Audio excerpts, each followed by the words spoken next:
kasih Maulinani. Tadi narasumber kita udah jelasin banyak banget ya, lengkap banget tadi memaparkan. Jadi kita langsung aja kayaknya ke sesi tanya jawab. Ada beberapa pertanyaan yang udah kita kumpulkan di sini. Atau kalau mau yang ada raise hand juga boleh. Bisa memanfaatkan fitur raise hand. Tapi tadi kita juga udah ngumpulin yang di kolom chat. Ada beberapa, mungkin bisa dibantu pertanyaan-pertanyaannya. Ada Andin Putri yang mungkin bisa di-unmute.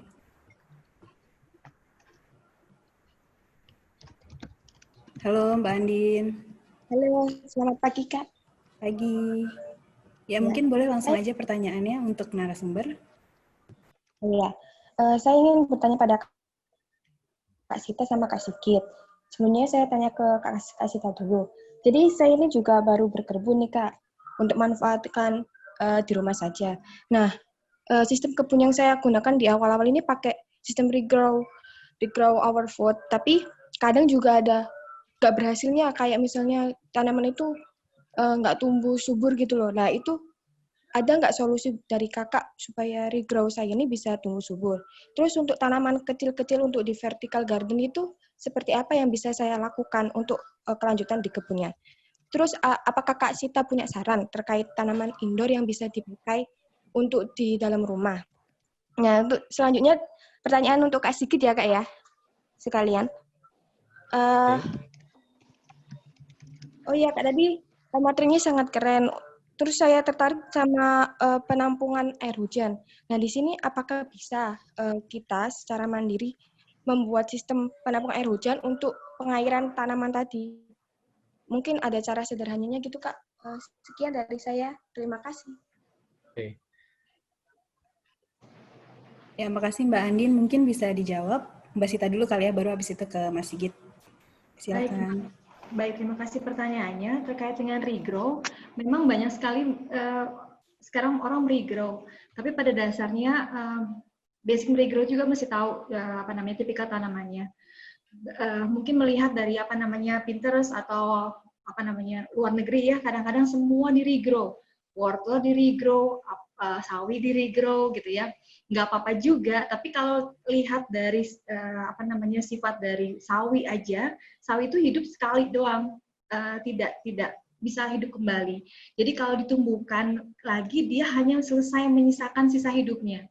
Dan kalau melihat regrow pertama di air dulu, sebenarnya nggak ada nutrisi apapun dalam air tersebut. Jadi memang akhirnya nanti busuk. Berkali-kali saya sering share tentang ini, bahwa regrow yang pasti-pasti aja, yang udah pasti memang dia tanaman yang berjangka panjang. Sebenarnya nggak kelihatan, tapi sangat berguna. Misalkan kayak daun bawang. Daun bawang itu bagus banget karena saya seledri daun bawang kucai itu udah mandiri bertahun-tahun, jadi nggak pernah beli lagi. Apa namanya daun bawang itu saya cuma beli seikat di pasar, sekarang sudah jadi 2 bedeng, itu full buat kebutuhan sehari-hari.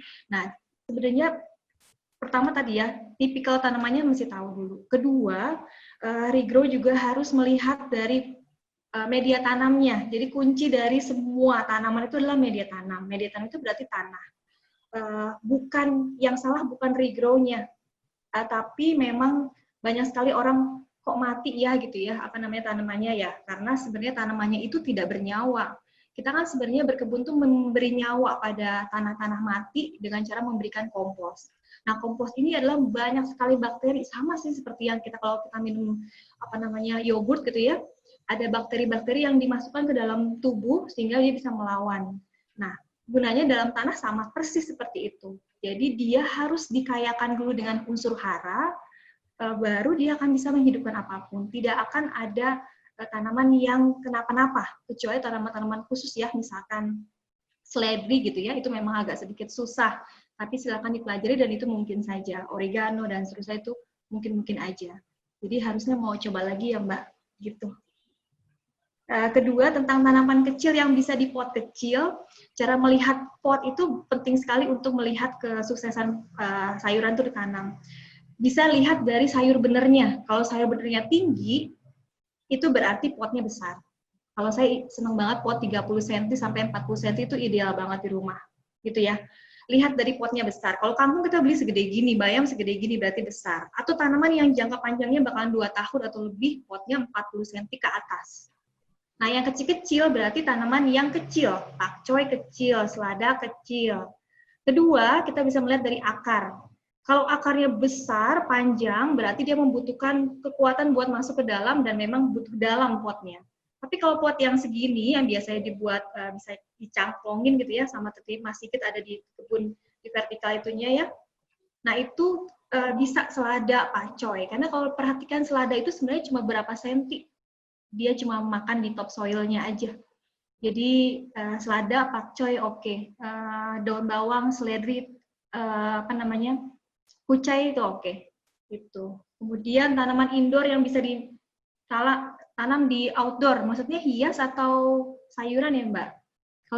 Kalau hias saya sih kurang minat, jadi memang tidak terlalu paham. Tapi kalau misalkan sayuran, banyak sekali. Dimasuk indoor tuh masuk rumah nggak bisa pasti. Jadi kalau dibilang sayuran itu tetap butuh fotosintesis. Makanannya selain dari udara, juga dari matahari sayuran kita. Makanya sayuran itu berbeda dengan tanaman hias. Sayuran itu membutuhkan nutrisi yang komplit, makanya bergizi buat tubuh kita. Nah, kita harus memasukkan semua elemen supaya dia memang bergizi. Yang dimaksud dengan kurang matahari itulah kurang, tapi ada matahari. Gitu. Tapi kalau tidak ada matahari sama sekali, tidak bisa. Gitu. Kecuali dengan teknologi lampu ya segala macam itu, ya monggo silakan. Itu aja sih, Mbak. Ya, makasih Mas Ita. Mbak Andin semoga menjawab ya. Sekarang mungkin pertanyaan selanjutnya Mas Sigis bisa jawab. Ya, untuk menampung air hujan, memang harus menggunakan ada semacam bak ya. Sebetulnya ada berbagai macam ya. Ada juga yang pakai, ada beberapa produk yang sudah istilahnya cukup canggih gitu. Ada kayak semacam kayak bentuknya payung gitu yang kita bisa nangkep air hujan. Kemudian pastinya harus di recycle, dalam arti di situ harus ada filter-filternya lah gitu ya, supaya air itu ini kalau misalnya untuk dijadikan air minum, tapi biasanya sebaiknya jangan sih ya. Mungkin air hujan itu sebaiknya hanya dimanfaatkan untuk misalnya nyiram tanaman, atau untuk flush WC itu bisa. Dan pastinya ya harus ada pompa ya, karena kan harus disebar ke semuanya gitu. Karena kan kalau kita hanya mengandalkan gravitasi, kecuali tadi kalau misalnya kita menggunakan penampungan yang semacam payung itu ya, bisa bikin sendiri sih. Kayak zaman rumah zaman dulu biasanya kan ada kayak talang yang bentuknya itu ya di pinggiran-pinggiran rumah itu, yang itu biasanya kan untuk menampung. Nah, kalau misalnya pengen lebih banyak, lebih besar ya, lebih bikin yang lebih besar aja penampungannya gitu. Atau ada juga produk yang sudah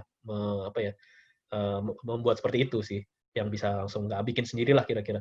Nah, kalau kita hanya memanfaatkan gravitasi tanpa menggunakan pompa, ya pastinya harus ditaruh di atap gitu, harus taruh di atap, kemudian baru kita salurkan. Tapi kalau ada tanaman misalnya yang lebih tinggi dari penampungannya, ya harus pakai pompa pastinya. Dan itu salah satunya. Atau yang lain mungkin bisa menggunakan istilahnya kayak bak ya, bak penampungan air gitu. Nah, itu juga ada juga beberapa produk yang sudah istilahnya kita bisa beli lah gitu. Atau ya kita bikin bak aja. Tapi ya di atasnya itu yang harus kita desain ya, misalnya ya bisa pakai cor-coran, tapi tetap harus ada air bisa masuk gitu. Dan kemudian itu untuk menampung air, dan harus ada pompa juga sih, karena kan bak itu biasanya di bawah ya, di bawah tanah harus ada pompa gitu. Kalau yang lebih advance, lebih istilahnya lebih canggih, juga ada ya produk-produk semacam apa ya, aduh saya lupa namanya, kayak box-box gitu yang biasanya 50 kali 50 gitu, kayak kotak-kotak gitu. Itu juga banyak yang sudah diterapkan di rumah-rumah atau di infrastruktur jalan tuh, biasanya di bawah-bawah trotoar atau pedestrian pad itu sudah menggunakan itu gitu. Jadi air hujan tetap bisa masuk gitu ya, tapi kayak misalnya kotoran dan lain-lain tetap terfilter, nggak bisa masuk ke situ. Jadi air yang kita dapatkan itu tetap air, istilahnya air saja, tidak ada kotoran yang bisa nanti kita salurkan kembali gitu. Itu untuk penampungannya. Kira-kira gitu. Tadi saya ada baca-baca juga sedikit sih pertanyaan, ini mungkin sekalian ya. Tentang misalnya di rooftop gitu ya. Ada pertanyaan bagaimana misalnya pengairan di rooftop gitu. Di rooftop tuh yang tadi saya sebut, saya jelaskan di presentasi, mungkin ada yang sifatnya rooftopnya itu memang sudah ada ya, dan kita ingin menanam di situ gitu. itu tetap harus kita perhitungkan sih sebetulnya bebannya ya. Karena kan mungkin kayak misalnya ruko atau rumah kita lah yang tadinya sifatnya hanya untuk menahan beban pasif gitu ya. Dalam arti kita memang mendesain itu sebagai rooftop aja, nggak untuk aktivitas macam-macam berat-berat gitu. Ya itu kadang-kadang kalau kita taruh berat-berat ya bisa berbahaya karena bisa retak dan lain-lain gitu. Tapi ya itu kalau misalnya memang tidak desain untuk beban yang berat-berat ya nanamnya juga jangan terlalu banyak lah di situ kira-kira. Tapi kalau dari awal didesain sudah sudah memang harus untuk menanam atau ada aktivitas di situ, misalnya ada buat nongkrong-nongkrong orang-orang bareng teman-teman atau barbekyuan atau apa dan kemudian ada area berkebunnya juga, mungkin ya harus dihitung strukturnya. Misalnya biasanya cor-coran itu tebalnya 12 cm, mungkin bisa 15 cm gitu kira-kira. Jadi lebih kuat lah. Dan untuk pengairan ya, kalau yang seperti tadi tuh yang di beranda home tuh yang hanya duct itu biasanya menggunakan waterproofing saja sih, waterproofing saja ya pastinya ada kemiringan misalnya kayak semacam 5 derajat supaya air bisa ngalir gitu kira-kira. Tapi kalau yang tadi yang kita bikin bak ya kayak rumah di BSD tadi, kita bikin semacam bener-bener kita bikin bak supaya ada tanah di situ ya. Entah itu baknya kecil atau besar gitu ya, supaya kita kesannya benar-benar berkebun di atas tanah gitu. Ketebalan istilahnya jarak antara dasar sama atasnya itu harus diperhitungkan. Misalnya kalau hanya nanam rumput ya paling 10-15 cm cukup.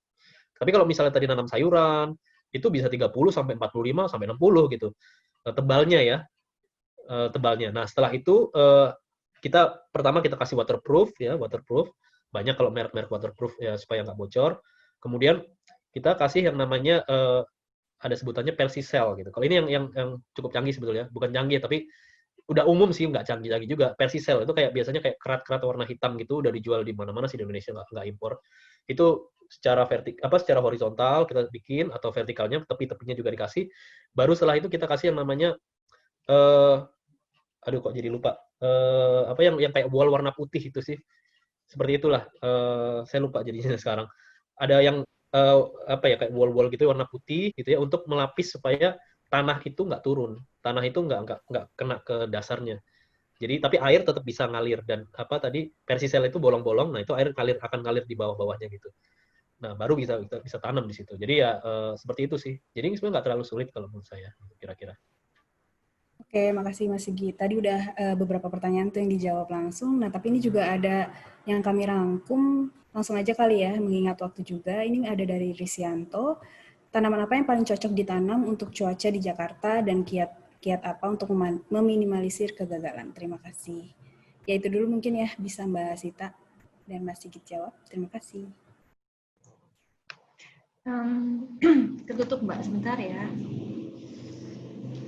Oke, tanaman apa yang paling cocok ditanam dalam cuaca Jakarta? Sebenarnya bukan hanya terkait cuaca, tapi juga dari tanaman yang biasanya ditanam untuk dataran rendah. Kalau Jakarta kan dataran rendah ya.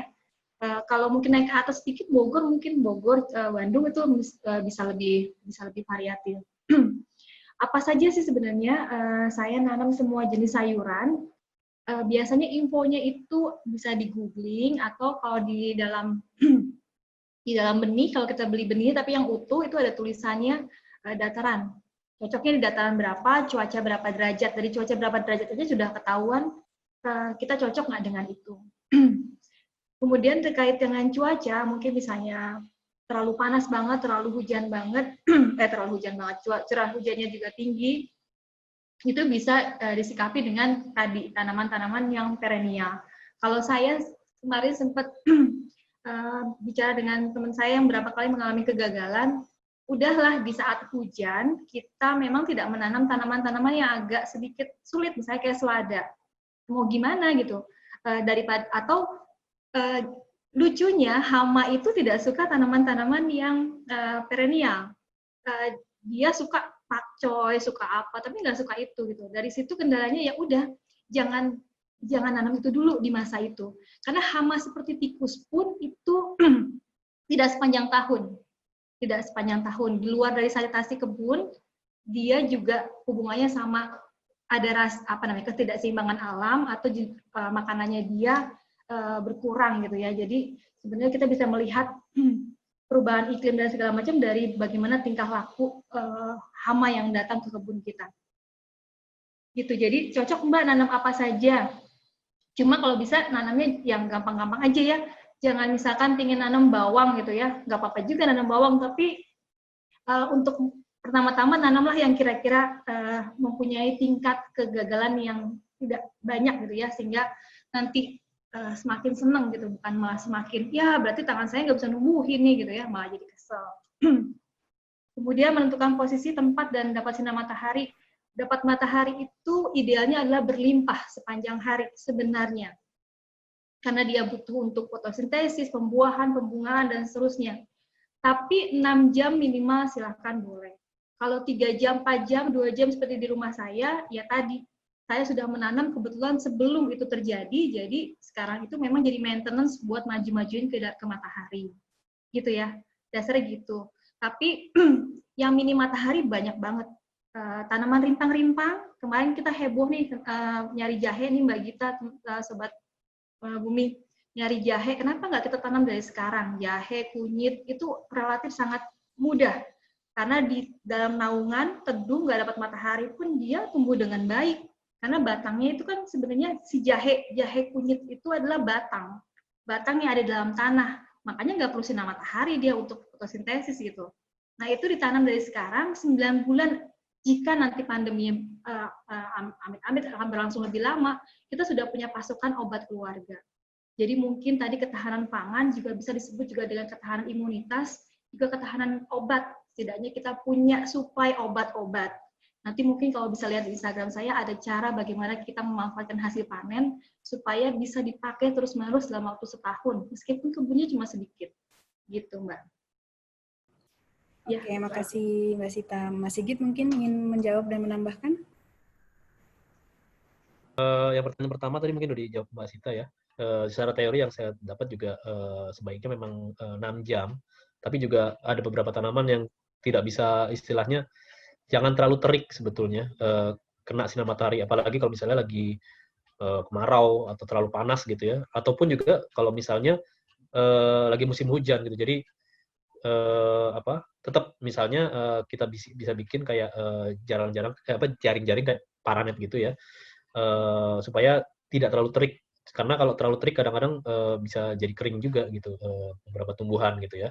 Apalagi kalau misalnya tadi musim hujan juga jangan terlalu, apalagi lagi hujan lebat jangan terlalu kena air hujan terus-terusan gitu, karena bisa jadi busuk juga apalagi kalau masih benih gitu ya, itu bisa busuk dan malah nggak optimal lah kira-kira.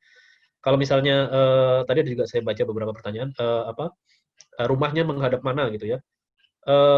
Apalagi kalau ini misalnya ada yang tinggal di apartemen.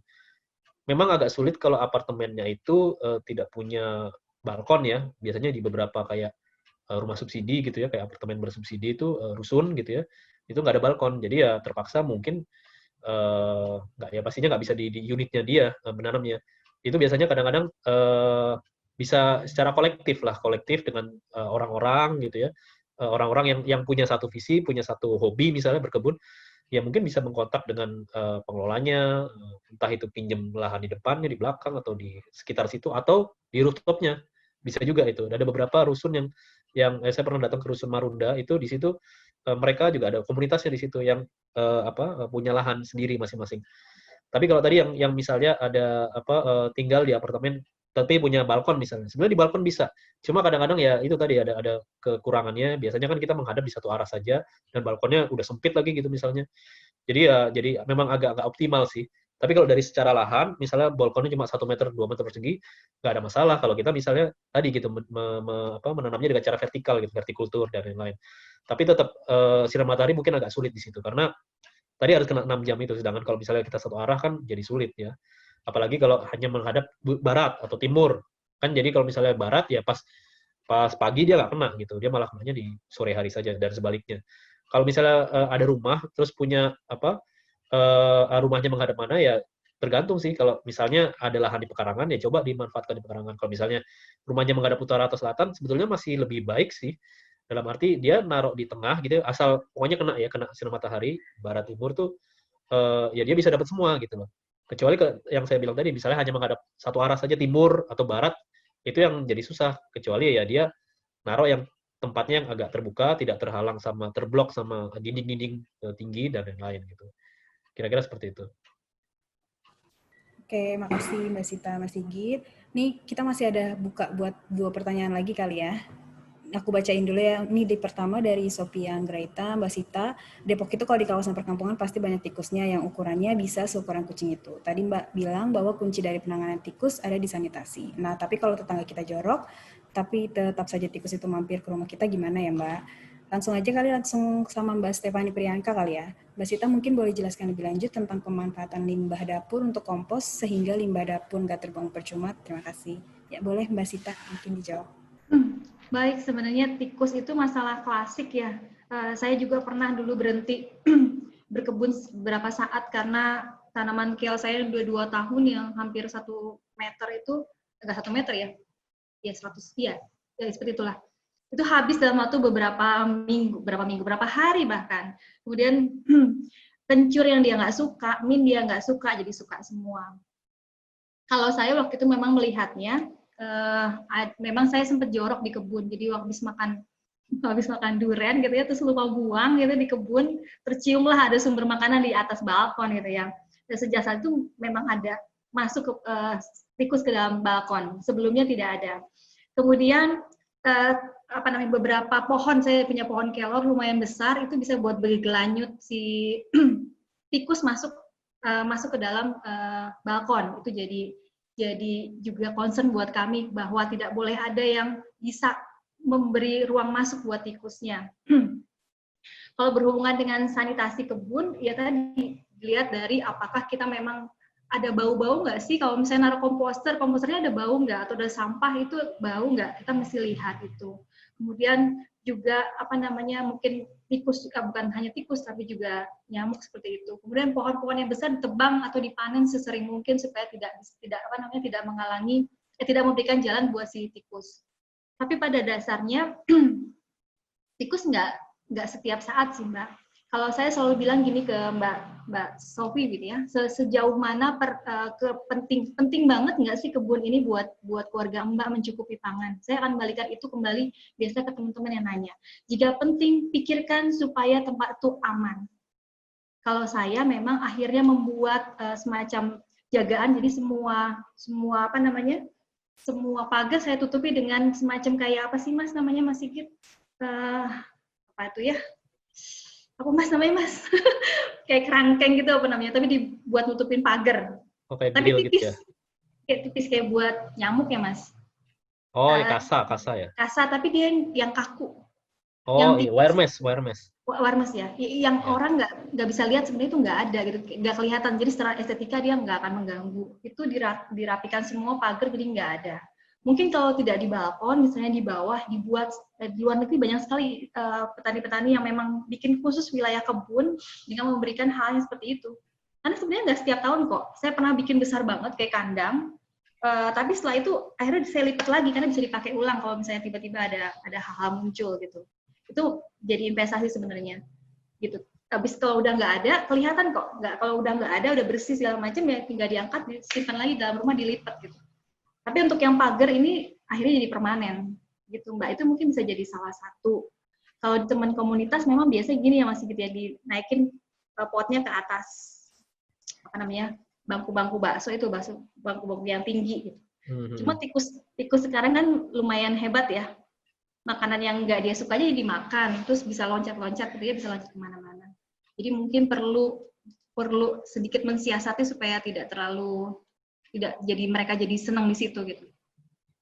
Alternatifnya bukan mematikan ya, maksudnya tidak, hama itu tidak mematikan si binatangnya lah, itu option yang paling terakhir banget gitu. Kemudian pernah dengar itu pakai buah bintaro ya? Buah bintaro nggak kena Mas. Oh gitu ya. Kecuali dia ditimbuk Mas. Ya? Kecuali dia ditimbuk. Karena sebenarnya ya tikusnya akhirnya berbeda ya. Cuma emang kebangetan sih dia suka segala macam makanan, sayuran. Dan udah nggak takut kucing, itu masalahnya. Mungkin harus pelihara ular, Mas. Terus langsung ya, ini bagaimana cara memanfaatkan limbah dapur untuk kompos ya Mbak Gita ya. Kalau saya biasanya semua yang berkaitan dengan limbah dapur itu banyak sekali dibuat. Ada misalnya dari yang nasi basi dulu lah, nasi basi itu biasa dibikin pupuk gitu ya. Kemudian beberapa sayuran juga dibikin ekoenzim, sayuran buah itu dibikin ekoenzim. Ekoenzim itu berguna banget buat pembersih rumah tangga, buat membersihkan air, membersihkan buah, buat nyuci lantai, nyuci semua di kamar mandi, bisa jadi pupuk tanaman, bisa jadi pestisida tanaman. Jadi kalau yang belum bikin ekoenzim, ayo bikin ekoenzim. Kemudian selain itu, kalau masih bisa dimanfaatkan, biasanya saya minta orang-orang untuk tidak langsung membuang ke komposter, tapi dengan cara memanfaatkan menjadi kaldu sayur, makanan-makanan baru lah. Karena dasarnya sebenarnya tidak pernah ada sampah selama kita bisa memanfaatkannya. Nah, untuk kalau sudah benar-benar sudah nggak tahu mau diapain lagi, kalau misalnya nggak bisa diapain lagi, baru masuk ke komposter. Tapi yang komposter itu hanya sayuran-sayuran dan kulit-kulit buah yang sudah benar-benar tidak bisa dimanfaatkan lagi. Itu sih. Kalau yang limbah-limbah lain seperti limbah yang grey water itu juga masuk ke dalam yang saya simpan gitu ya. Semua sih kalau bisa dimanfaatkan. Jadi kalau bisa yang keluar dari rumah sedikit sekali. Itu sih Mbak. Oke, terima kasih. Ya, jadi ini sebenarnya pertanyaan banyak banget yang masuk ke kita, tapi karena waktunya terbatas, jadi nggak bisa dijawab semua nih. Nanti mungkin setelah acara, teman-teman pertanyaannya bisa kami rangkum, atau bisa juga nanti disampaikan ke narasumbernya langsung kali ya, ke akun Instagram mungkin Mbak Sita dan Mas Sigit. Tadi juga ada yang nanya, gimana bergabung dengan Indonesia Berkebun, mungkin bisa lihat Instagramnya, kunjungi Instagram ID Berkebun. Nah, sebelum menutup acara nih, aku mau minta kesan atau pesan dari Mbak Sita dan Mas Sigit buat Sobat Bumi yang ada di sini. Mungkin Mas Sigit, silahkan. Oh ya, ya buat rekan-rekan di sini, Sobat Bumi, bagi yang sudah mulai menanam ataupun baru mau mencoba, menurut saya ini mungkin saatnya atau momentum ya, di mana mungkin kan dengan adanya keterbatasan aktivitas kita ya karena pandemi ini juga lockdown dan lain-lain ya kita mungkin lebih banyak mempunyai waktu gitu di rumah, silahkan untuk mencoba gitu ya.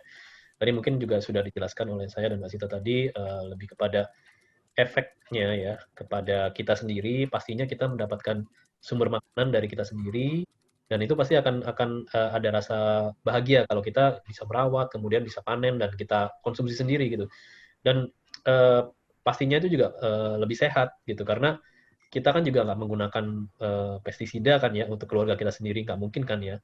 Jadi daripada misalnya kita beli di pasar atau swalayan atau supermarket, ya kan kita nggak tahu itu dari mana sumbernya dan sebagian besar memang kalau pertanian massal tuh menggunakan pestisida. Walaupun ada juga yang ada label organik dan lain-lain, tapi kan itu juga biasanya lebih mahal. Nah kalau kita bisa nanam sendiri, kita akan tahu manfaatnya. Bahkan tadi mungkin yang sudah contoh-contoh mungkin role model yang sangat ideal gitu juga salah satunya Mbak Sita tadi mungkin hampir 100% kali dia tidak harus belanja gitu karena hampir semua bahan makanan khususnya sayuran ya bisa didapat dari rumahnya sendiri gitu. Dan kadang-kadang kalau kita bisa berlebih misalnya itu kadang-kadang bisa kita bagi ke tetangga atau ya kalau mau bisnis ya bisa dijualin seperti itu. Dan itu efek jangka panjangnya mudah-mudahan kita lebih mempunyai ketahanan pangan dan yang saya tadi juga sebut coba kita juga untuk ajarkan edukasi, ajak anak-anak kita misalnya lebih kepada generasi penerus supaya mereka juga ikut merawat, menanam dan semoga nantinya kalau mereka sudah dewasa nantinya bisa menularkan ke anaknya dan kita semua mempunyai ketahanan pangan dari pribadi kita masing-masing. Terima kasih. Ya, baik Mbak Gita, terima kasih teman-teman juga. Mungkin sama seperti Mas Sigit, mungkin saya bisa kasih sedikit bahwa menanam itu bukan hanya sekedar hari ini, tapi juga membentuk karakter kita, membentuk perilaku kita yang akan dicontoh sama anak-anak. Itu penting banget, karena anak-anak bisa melihat bagaimana orang tua tidak berdampak terlalu signifikan. Salah satunya adalah di meja makan. Tanda kecukupan, terus kota juga terjamin ya 30%, setidaknya 30% lah dari makanan kita bisa bantu pemerintah, kemudian juga menanamkan karakter baik ke anak-anak, bagaimana kita nggak panik menghadapi situasi seperti ini gitu, karena pasti semua orang juga sangat speechless dengan ternyata kita bisa ya terkurung seluruh dunia pula. Itu kan hal yang sangat merefleksi bagaimana kita akhirnya bisa dan harus bisa survive dalam kondisi seperti ini. Mungkin yang mungkin yang tidak terlalu yang tidak terlalu terkenal mungkin yang masih makan yang mungkin tidak terlalu butuh sayur. Tapi ya tadi sekali lagi kita menanam itu nggak harus sayur apapun, setidaknya memang harus kita mulai pikirkan gitu. Itu aja sih Mbak, sama-sama persis saya seperti Mas Sigit. Dan kemudian jika nanti mulai menanam ya tadi seperti tidak mengikuti tren, lihat orang-orang mungkin yang bisa melihat referensi yang benar sehingga yang muncul adalah semangat, terus ingin mencoba, kemudian juga tahu apa yang harus dilakukan dan tidak over budget gitu. Jadi kalau bisa apapun jangan apa-apa langsung beli dulu gitu. Tapi mulailah dari hal-hal yang kecil, terutama yang dari rumah dulu. Itu aja Mbak. Terima kasih. Ya, jadi makasih banyak buat Mas Sigit dan Mbak Sita udah mau meluangkan waktunya berbagi cerita sama teman-teman di sini tentang berkebun dari rumah. Makasih juga teman-teman yang udah berpartisipasi dan antusiasmenya, tadi banyak banget juga yang kirim pertanyaan. Semoga kita di kedepannya lebih baik, mohon maaf kalau ada kekurangan.